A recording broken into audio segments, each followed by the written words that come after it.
Greetings, ladies and gentlemen, and welcome to the Bird Whisperer radio show, coming to you live from the Congaree National Park in beautiful South Carolina, USA. We're going to be discussing the wonderment, the beauty, and the awesomeness of our beautiful, beautiful feathered companions. We're also going to have fantastic guests on to share their beautiful moments, experiences, and perhaps maybe a little bit of help and advice to come your way to make your relationship between you and your bird so much better. We'll be right back.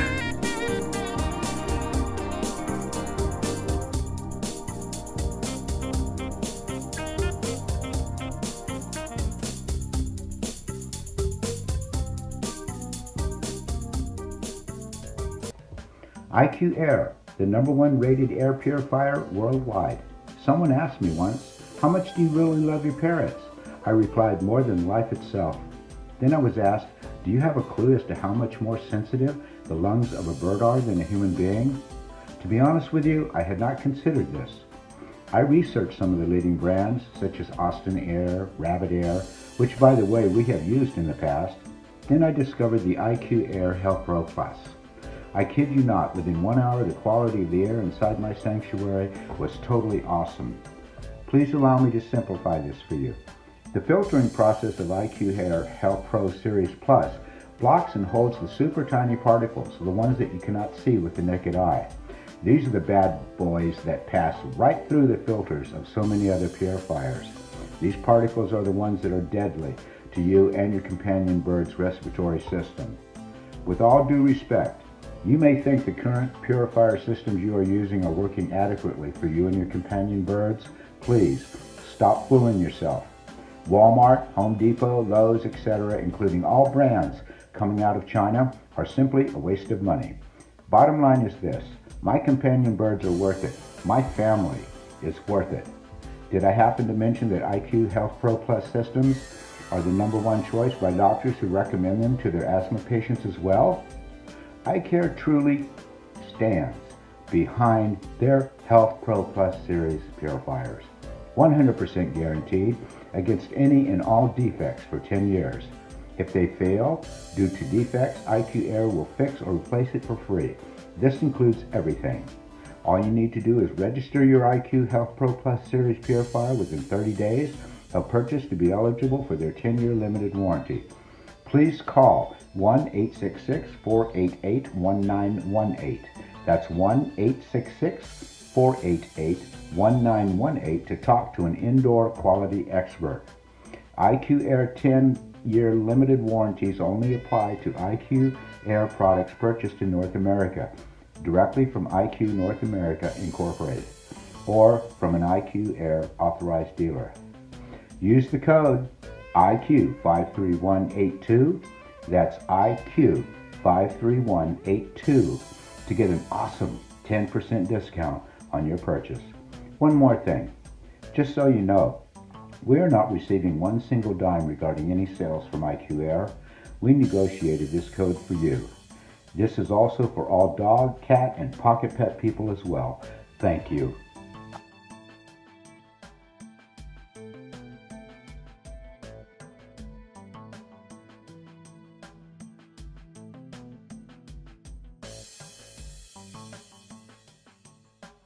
Dr. Kimberly Jonesweiss, welcome to the Bird Whisperer radio show. We realize how very busy you must be in the wonderful work that you do with birds, ma'am, and thank you so much for being with us tonight. Not a problem. I would like to begin with, could you please share with us, being a veterinarian, what does that entail for you? Let's see. Well, every single day is different, so I don't even bother looking at my schedule because it's never going to stay the same anyway. So, yesterday was what I call my half day, where I'm supposed to work for half a day, get off at noon, and, grocery shop, clean house, and I didn't get off until 7 because I had 2 emergency surgeries I had to do. So Typical day for a veterinarian is not so typical. A lot of our time is spent taking care of the animals, and unfortunately, instead of taking care of ourselves. Boy, I hear that one. I so hear that one. What type of animals besides birds do you take care of? Do you see and work with? So I'm a small animal practitioner, so basically dogs and cats. But I also see the birds and the pocket pets. You know, your rabbits, guinea pigs, snakes, lizards, and mice, rats. I have a lot of rat clients because people who live in apartments, they can't have cats or dogs. They have rats as pets. And then also, I do the work for Tiger Safari out in Tuttle, Oklahoma. So then I see the big cats, you know, the lions and the tigers and the bears. Oh my! Oh wow, wow! How very, very impressive. Tell me a little bit about the safari place. What is that like? What are the animals like? So Tiger Safari was started almost 20 years ago by a firefighter, and he's still a firefighter, but he has his zoological park. And oh gosh, how many we have? Oh, I'm trying to think off the top of my head. He's probably got about maybe 20 cats, but don't hold me to that. And then we have grizzly bear and a black bear and a hyena and various primates, lemurs, and he has two gibbons. He has spider monkey, capuchin monkeys. What do we have? A caracal, servals. A few other, various reptiles and stuff like that. And then his ex-wife, who I also do some vet work for, has extreme animals. She has toucans and a sloth and servals and Eurasian eagle owl. So I see all of those also. Wow, both of them have private businesses, and you go to the safari, and the people can see them in a zoo situation, but you also can have up close and personal with them, more up close and personal than in a zoo. And then with Melissa Meadows, so once Bill Meadows and Melissa Meadows, hers is she brings them to you. And so, birthday parties, classrooms, stuff like that, and does educational with hers. Wow, that's extremely impressive. Peeps, Dr. Kimberly Jonesweiss is a person that I've known for many years now, and in my book, she's rated as one of the top vets, not just in the United States as far as I'm concerned, but in the world. You've heard a little bit about what she does in her daily routine, all the different kinds of animals that she has knowledge to be able to fix and make them feel better when they're not doing so well. That's Dr. Weiss, Joan Weiss, excuse me. That's just totally awesome. It's a pleasure to know you, and it's a really even more of a pleasure to know that there's somebody like you on the planet that's actually doing such beautiful, remarkable work for our animal kingdom. You have my 100% respect, by all means. I wanted to ask you something real quick here. Kind of shift tracks here a little bit. Could you perhaps share with us maybe some insights that will help people to become more aware that the bird may be coming ill certain times? Yeah, that's an easy one. I have that conversation with my bird owners all the time. So birds are very habitual, which means they have habits. And if you just stop and watch your bird, you'll notice that they're always sleeping on the same perch, or they always greet the morning with, hello, pretty bird, or something. Whatever their habit may be, they're always going to do relatively the same thing. That's why when you introduce new toys and stuff, they freak out because they're like, this is not what I'm used to, right?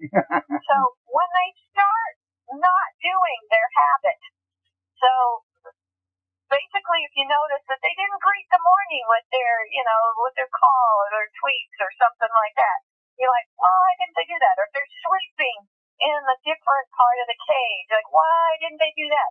And even well before they even start changing their behavior, start watching their poop. I always tell the clients that the poop is the most important thing, because birds poop about, every 15 to 20 minutes. And so, I don't care if you're cleaning the cage once a day or once a week, you get used to how much poop is in this cage. And if the poop is all of a sudden, you go to clean it and you're like, oh, it's really not that dirty. Instead of going, woohoo, I'm not going to clean it today, go, well, wait a second, why isn't it that dirty? That's the first thing that's going to change is the poop. Its consistency, the amount, its shape, its color, everything. That's the first thing you're going to notice, because he might be picking through his food. You go, well, yeah, he's eating his food, but he's just throwing it all over the place and not really eating it. But if he's not eating it, that poop is going to be the first thing that you notice before they even start having that behavior change. Then you notice that poop, you kind of pay close attention to it, like, again, its color, its consistency, everything. And then if it starts to change, it doesn't mean you have to rush him to the bed, but pay very close attention. Now, what's going on with your bird? Is he eating? Is he fluffed? I always tell my bird owners to get themselves a gram scale, that you can get it at the post office, just like you're weighing letters or you're weighing your food, and weigh them on a monthly basis. So you can keep track of their weight to make sure that, a little fluctuation's okay, but big fluctuation, then we got a problem. And, of course, what their feathers look like, their feather quality, and, just general appearance. Are they starting to look dull or starting to look depressed, or, it's pretty easy to pick up a sick bird if you're just paying attention. Dogs and cats, they'll come to you, and, a cat will pee someplace else or hide, and a dog will sit there, and, they're very melodramatic. And so you pretty much, dog and cat owners know when their pets are sick. But for the bird, you just have to watch it and pay attention, and then you'll pick up on it. Because some of my bird owners, they know immediately. They're like, hey, Doc, this wing is a little bit lower than that wing. And it's like, wow, gosh, you're right. That's pretty good watching your birds, Uh-huh. So, and then also, when your bird sits on a perch, you should barely see it breathe. It's like one of those things like, is that a real bird? So if you see a lot of breathing or a lot of tail movement or head bobbing or wing bobbing, that means they're having trouble breathing. So if there's a lot of motion with their breathing, even before their open mouth breathing, those are all signs of illnesses. Whoa, thank you. Okay, peeps, you heard that.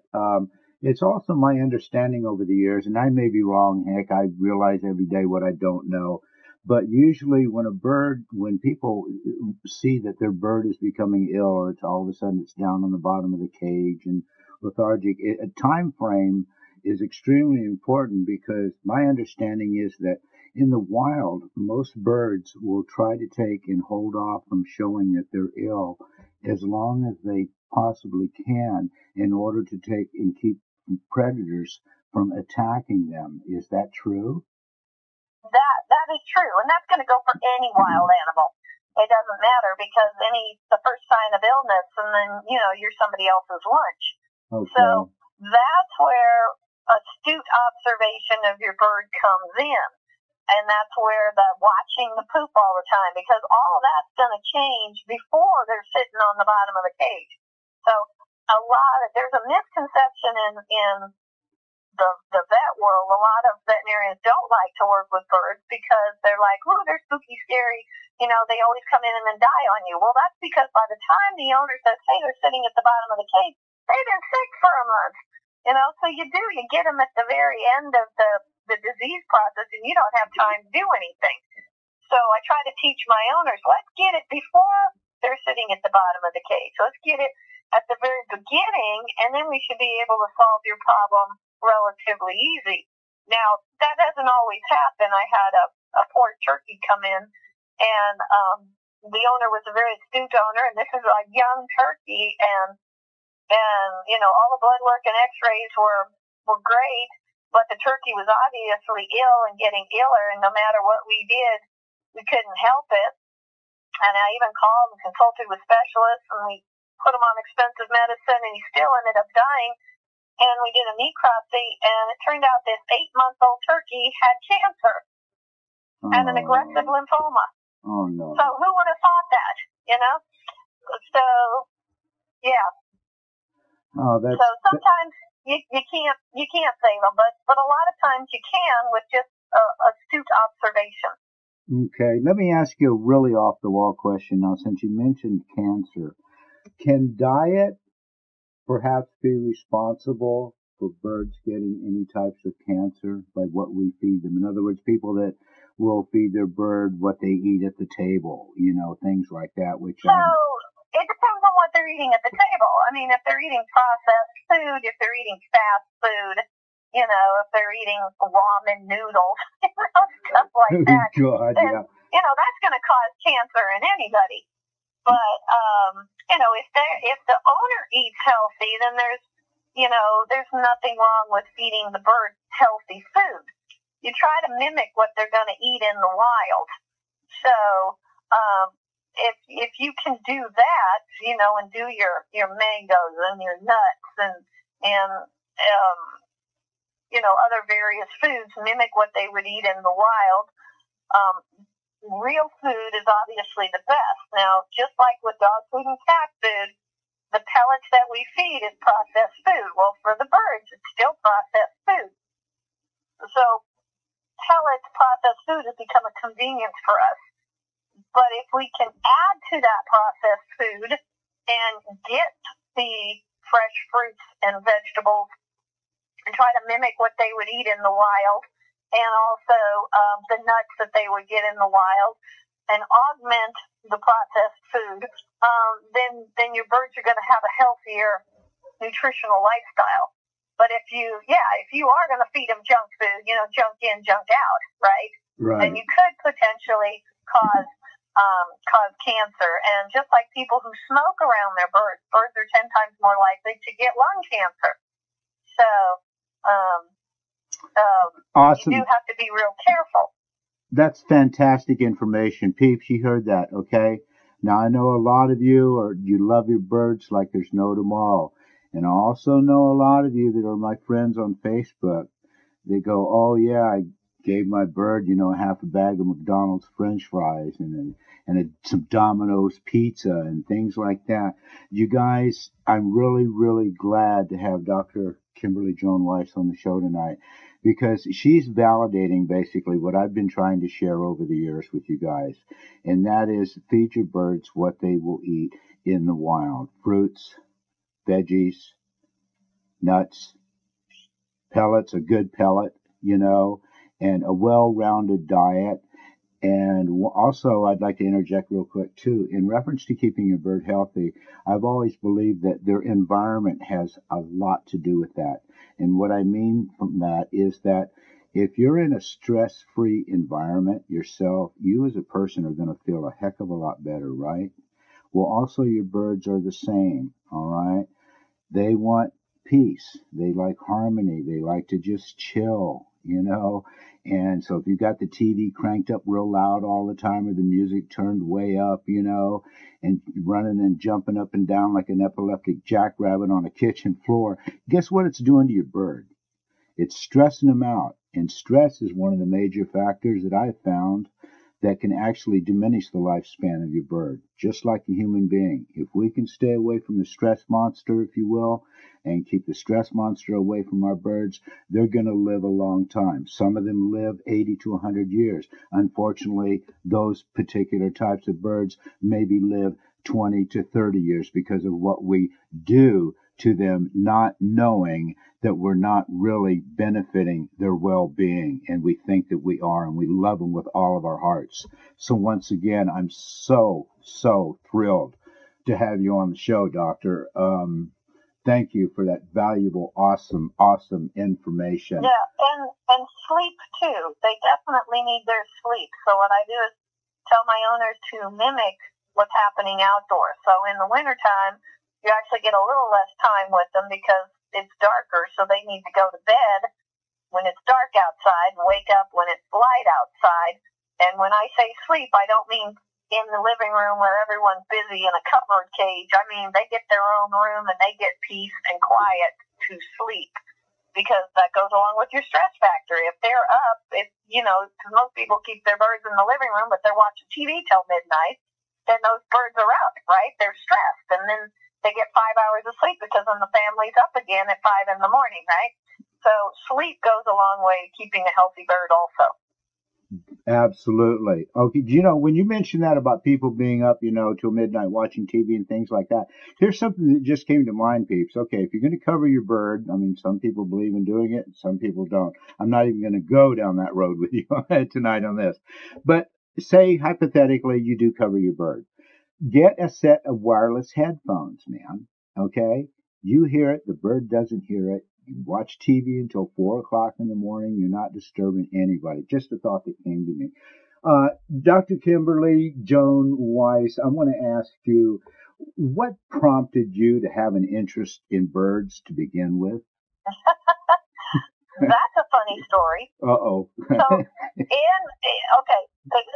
brief as I can make it, long time ago in a galaxy far away, I worked at the Honolulu Zoo. And I worked in the reptile department, and we were all nice and quiet. And then every time I had to go visit the bird department, they were screaming bloody murder, and it was really noisy, and you couldn't think. And I told myself I would never work with birds. And then we fast forward a couple of years when I got my degree as an exotic animal trainer, and I got hired by the Playboy Mansion, Hugh Hefner, to take care of his birds. And ever since then, I've just really loved birds, and so I've always kept that love of birds going. So. Wow. Well, yeah, so, and then I also,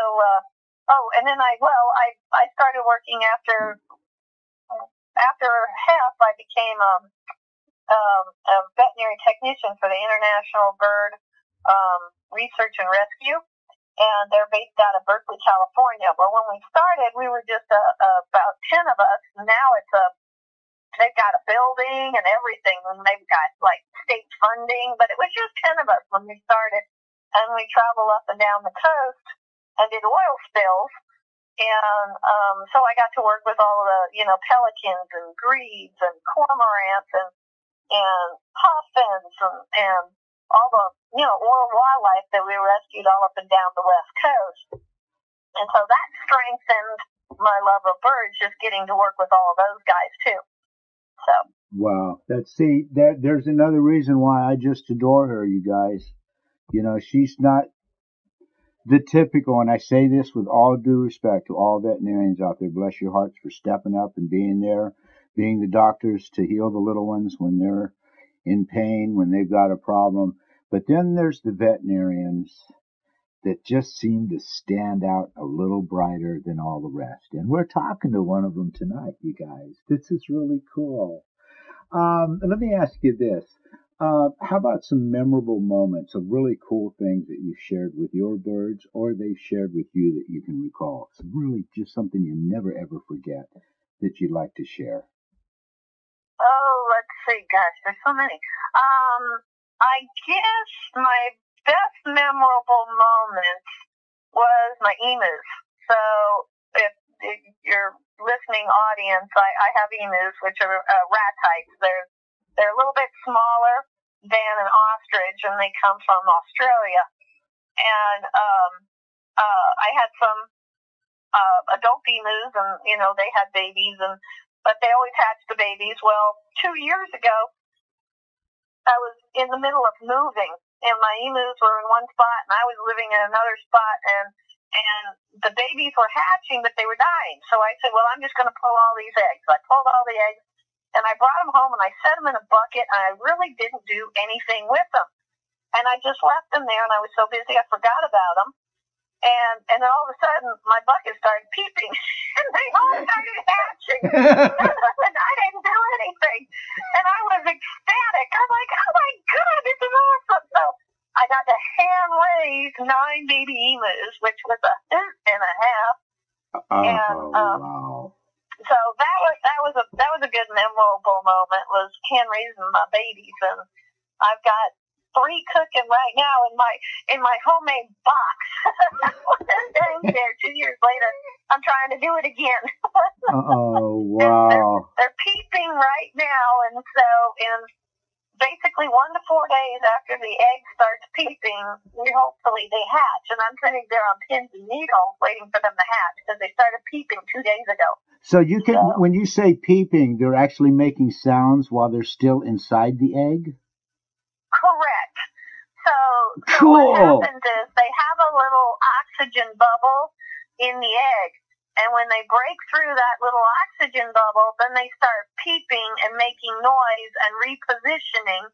And then it takes them anywhere from 24 to 96 hours to get positioned correctly. Then they start pecking at the inside of the egg to break themselves out.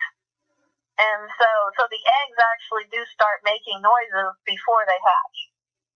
That gives a whole new meaning to being born. I was just trying to transfer that whole ideology over to the human baby process, Never mind. Wow. Oh yeah, it's a girl. She's screaming. Okay. Let me ask you this now. You also have birds of your own other than the emus at your home as well, correct? Correct. Yes. One of mine is my umbrella cockatoo, April, has been with me 25 years. Wow. She's been with me since the beginning of vet school. Another vet student, he got into vet school, and he said, well, I won't have time for her, and gave her to me. And so we've been together 25 years.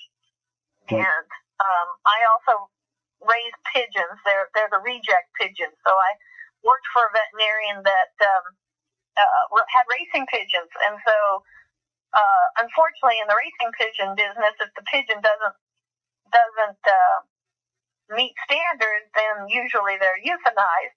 And so I would take all his racing pigeons that didn't win, and so I started raising pigeons. So I have homing pigeons, and I have capuchin pigeons, which I really, really love. And then I have a few.